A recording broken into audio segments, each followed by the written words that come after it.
Guys आज मी तुम्हाला सांगणार आहे माझी पनीर भुर्जीची रेसिपी। आज मी लंचला करतो आहे पनीर भुर्जी आणि त्याच्यासाठी मी काय काय घेतलं आहे। अगोदर पनीर किसून घेतलं आहे, तेल आहे, कांदा, लसूण, टोमॅटो आणि कोथिंबीर। आणि या व्यतिरिक्त आपण टाकणार आहे जिरे, मोहरी, लाल तिखट आणि मीठ, एवढंच। सिंपल, एकदम सिंपल। ज्यावेळेस मला टाईम नसतो ना तर त्यावेळेस माझी सगळ्यात पहिली जर चॉईस काही असेल ना तर ती म्हणजे पनीर भुर्जीची आहे।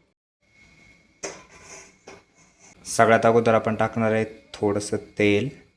तेल तापलं की मग त्याच्यात जाईल थोडी जिरे, थोडीशी मोहरी। त्याच्यानंतर आपण टाकणार आहे कांदा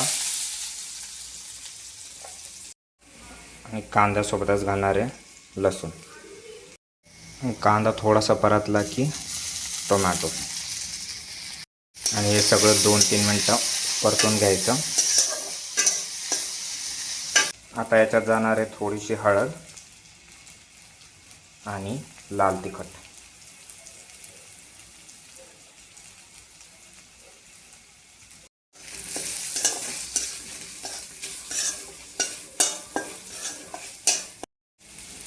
आणि at the last star ingredient आपलं पनीर।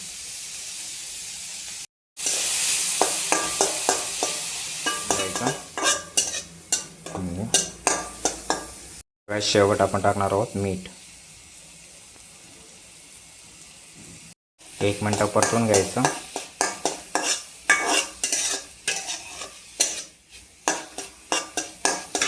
आणि आता टाकणार आहोत कोथिंबीर।